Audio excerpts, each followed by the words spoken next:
Hi అండి, welcome to Siri creatives. ఇవాళ మన రెసిపీ వంకాయ ఉల్లికారం. దీనికి ముందుగా ఒక అరకిలో వంకాయలు తీసుకున్నానండి నేను. ఇది ఇలాగా వీడియోలో చూపిస్తున్న విధంగా గుత్తులుగా కట్ చేసి సాల్ట్ వాటర్లో వేసి పక్కన పెట్టేసుకోండి.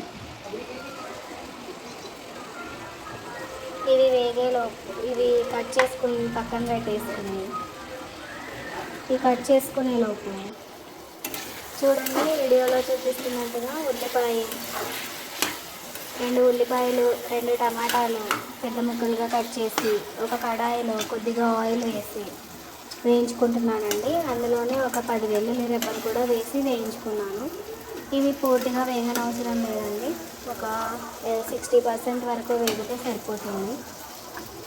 వేగిన తర్వాత దీన్ని ఒక ప్లేట్లోకి తీసి పక్కన పెట్టేసుకోండి. ఇది చల్లారనివ్వాలి. ఇది తీసి పక్కన పెట్టేసుకుని చల్లారనిచ్చేలోపు అదే కడాయిలో ఇంకొక టేబుల్ స్పూన్ ఆయిల్ వేసేసి మనం కట్ చేసి పెట్టుకున్న వంకాయ ముక్కల్ని వేసి వేయించుకోవాలి. చూస్తున్నారు కదండి, ఇలా చూపిస్తే విధంగా గుర్తులుగా కట్ చేసుకున్న వంకాయ ముక్కలన్నీ వేసి వేయించుకోవాలి. ఈ వంకాయ ముక్కలు వేగేటప్పుడు కొద్దిగా ఉప్పు, అలాగే ఒక 1/2 టీ స్పూన్ పసుపు వేసి వేయించుకోవాలి. ఇలా వేయించుకోవడం వల్ల మనకి వంకాయ ముక్కలు అనేవి నలుపు రంగులోకి మారవు, అలాగే మంచిగా కుక్ అవుతాయి. చూడండి, కొద్దిగా ఒక 1/2 టీ స్పూన్ పసుపు వేసి వేయించుకోవాలి. ఇది వేగేలోపు ముందుగా వేయించి పెట్టుకున్న ఉల్లిపాయ, టమాటా, వెల్లుల్లి వేసుకోవాలి. మిక్సీలో వేసుకొని మిక్స్ చేసుకోవాలండి. చూడండి, ఇలా వేసుకుని మిక్సీలో వేసుకుని మిక్స్ చేసుకోవాలి. ఈలోపు వంకాయ ముక్కలు వేగిపోతాయండి.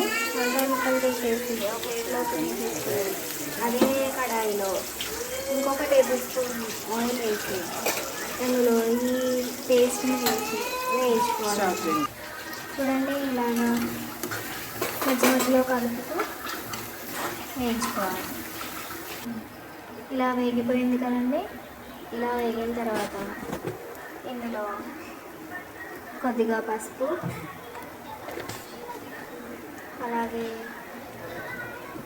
రుచికి సరిపడగా ఉప్పు,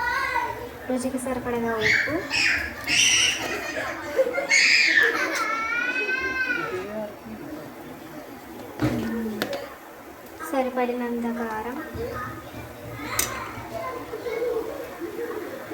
రుచికి సరిపడా కారం, అలాగే కొద్దిగా 1 స్పూన్ ధనియాలు, జీలకర్ర కలిపిన పౌడరు 1 స్పూన్ వేసి బాగా కలుపుకోవాలి.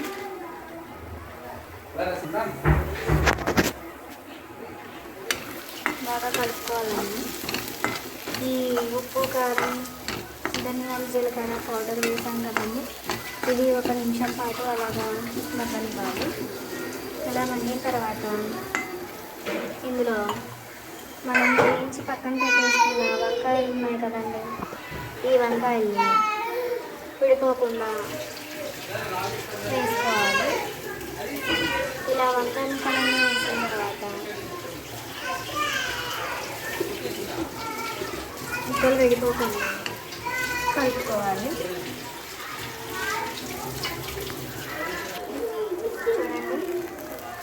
ఇలా ముక్కలు విడిపోకుండా కలుపుకోవాలండి. ఈ వంకాయ ఉల్లికారంలో ఒక చుక్క కూడా వాటర్ వేయాల్సిన అవసరం లేదండి. మనం వేపాము కదండి, ఆయిల్లో వేపాము, అదే సరిపోతుంది. ఆయిల్లోనే మగ్గిపోతాయి. ఒక 5 నిమిషాల పాటు మగ్గనివ్వండి. అంతేనండి, ఉల్లికారం